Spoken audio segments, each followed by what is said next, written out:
Podcast Network Asia.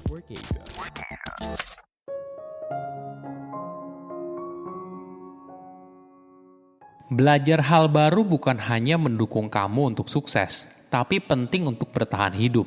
Halo semuanya, nama saya Michael. Selamat datang di podcast saya, Sikutu Buku. Kali ini saya akan membahas buku Learn or Die karya Edward Hess. Sebelum kita mulai, buat kalian yang mau support podcast ini agar terus berkarya, caranya gampang banget. Kalian cukup klik follow. Dukungan kalian membantu banget supaya kita bisa rutin posting dan bersama-sama belajar di podcast ini. Buku ini membahas kenapa belajar itu sangat penting. Saking pentingnya, belajar merupakan cara manusia untuk bertahan hidup. Coba bayangkan saat kecil, apabila kita tidak punya dorongan untuk belajar berbicara, berjalan, atau berlari, tentunya kita tidak mungkin bisa mandiri dan bertahan hidup. Sama halnya dengan peradaban manusia. Ketika manusia purba berhenti belajar, tentunya kita tidak bisa menikmati hidup seperti sekarang. Peradaban manusia sudah punah sejak lama. Di era sekarang, kebanyakan orang berhenti belajar ketika mereka lulus dari dunia pendidikan. Tentu saja, mereka tahu kalau mau sukses, maka mereka harus bersedia untuk belajar. Namun sayangnya, tidak semua orang bersedia untuk belajar. Saya merangkumnya menjadi 3 hal penting dari buku ini. Pertama, belajar itu penting untuk bertahan hidup. Jika manusia primitif menolak untuk belajar, kita mungkin sudah punah sejak lama. Bayangkan saja apa yang akan terjadi jika kita terus bermain api setelah terbakar atau mencoba bermain dengan hewan berbahaya seperti serigala dan mamut berbulu. Tentu saja manusia akan berumur sangat pendek. Untungnya kita tidak melakukan hal itu. Sebaliknya, kita belajar dari kesalahan. Kita berhasil mengidentifikasikan sebuah masalah dan melindungi diri dari bahaya. Di kemudian hari, kita mampu menciptakan segala hal yang membuat hidup menjadi lebih mudah. Misalnya kita menciptakan bahasa, abjad, dan belajar cara mengekspresikan diri melalui tulisan. Semua hal ini lalu mendorong setiap generasi tumbuh lebih cerdas, lebih baik, dan lebih berkembang dari generasi sebelumnya. Namun penulis menekankan, kita perlu bersedia belajar hal baru di luar dari yang sudah kita ketahui.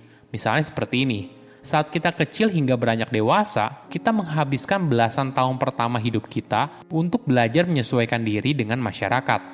Misalnya kita belajar untuk diam dan menghormati orang lain ketika mereka berbicara. Kita belajar untuk jangan sok tahu atau menunjukkan kalau kita berpengetahuan dan sebagainya. Dampaknya, kita seringkali tidak berani untuk menyampaikan ide atau pencapaian pribadi di depan orang lain.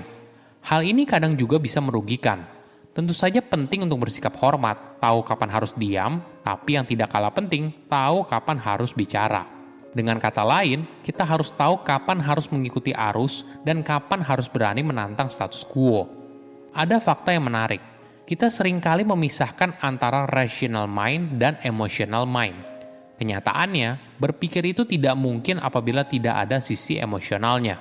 Area di otak kita yang bertanggung jawab untuk perasaan dan logika terhubung satu sama lain atau bahkan saling melengkapi. Misalnya begini, ketika kamu sedang sakit atau stres, pikiran dan kemampuanmu dalam belajar pasti terganggu. Namun bukan berarti kualitas pikiranmu berada di luar kendali. Tidak semua perasaan mengganggu pemikiran. Ketika emosi negatif mengaktifkan perilaku untuk mempertahankan diri seperti naluri melawan atau lari, emosi positif meningkatkan proses kognitif melalui pemikiran dan pembelajaran, meningkatkan kesadaran, eksplorasi, dan kreativitas. Jadi, daripada menolak perasaan, lebih baik kamu merangkul emosi yang bisa membantu kamu untuk belajar. Dengan lebih banyak tersenyum, mengungkapkan rasa syukur, dan merenungkan hal-hal baik dalam hidup dapat memberikan pandangan positif yang memudahkan proses belajar.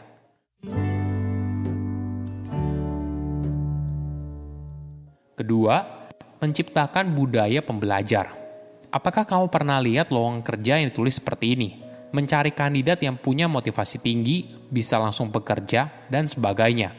Perusahaan suka dengan tipe karyawan seperti itu, yang punya dorongan kerja di dalam dirinya. Ini merupakan tujuan utama perusahaan dalam menciptakan high performance learning organization, sebuah budaya di mana belajar menjadi bagian penting dan merupakan elemen kunci untuk meraih kesuksesan. Bukan artinya perusahaan tersebut harus seperti lembaga pendidikan atau mendorong karyawannya untuk baca buku dan sebagainya. Namun artinya, perusahaan tersebut harus selalu bertumbuh dan tidak punya mindset dari dulu begini kok. Setiap karyawan di dalam perusahaan harus didorong untuk berani mengutarakan pendapatnya, mengambil resiko, dan mencoba ide baru. Untuk bisa mencapai hal ini, sebuah perusahaan harus bisa merekrut karyawan yang tepat, menciptakan lingkungan yang tepat, dan menciptakan proses yang tepat. Seorang karyawan perlu memiliki kepercayaan atas keahliannya untuk mencapai sesuatu. Mereka harus melihat sebuah masalah sebagai sebuah tantangan dan kesempatan untuk belajar, bukan sebagai suatu hal yang perlu ditakuti. Selain karyawan yang tepat, perusahaan perlu menciptakan budaya kerja yang mendukung karyawannya untuk belajar. Hal ini hanya bisa tercipta ketika karyawan merasa aman.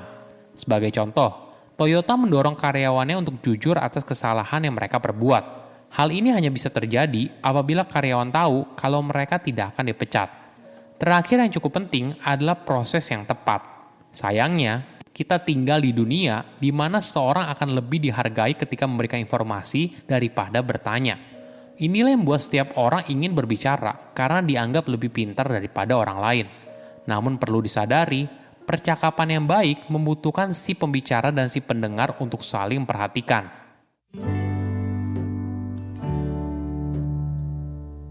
Ketiga, metode berpikir yang kritis.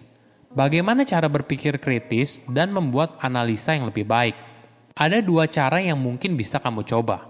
Pertama, Recognition Prime Decision Model. Ini adalah sebuah cara bagaimana kamu bisa mengambil keputusan yang cepat dan efektif ketika berhadapan dengan situasi yang kompleks. Dengan cara ini, kamu akan membandingkan situasi kamu sekarang dengan situasi yang ada di masa lalu, mengidentifikasikan situasi yang serupa, dan melakukan solusi yang sebelumnya pernah berhasil. Metode ini sangat efektif ketika berada dalam waktu yang terbatas. Sebagai contoh, ketika petugas pemadam kebakaran tiba di lokasi kebakaran, dia tidak punya waktu untuk mempertimbangkan pro dan kontra dari berbagai tindakan yang mungkin diambil. Solusinya, dia akan menggunakan memori masa lalunya atas berbagai kebakaran yang berhasil dipadamkan, mencari situasi yang mirip, lalu menerapkan solusi yang sama. Namun tidak semua situasi mirip dengan yang terjadi di masa lalu. Mungkin saja kamu berada dalam situasi yang sama sekali baru. Jika sudah begitu, maka kamu bisa menggunakan pre-mortem analysis. Artinya, kamu membayangkan sebuah proyek atau bisnis kamu gagal, lalu bergerak mundur untuk mencari tahu apa yang menyebabkan kegagalan tersebut. Metode ini sangat penting untuk mencegah sebuah tim terlalu percaya diri, tanpa melakukan mitigasi resiko dari berbagai potensi kegagalan yang mungkin muncul. Orang yang bertahan adalah orang yang mampu beradaptasi, terus belajar, dan terus bertumbuh.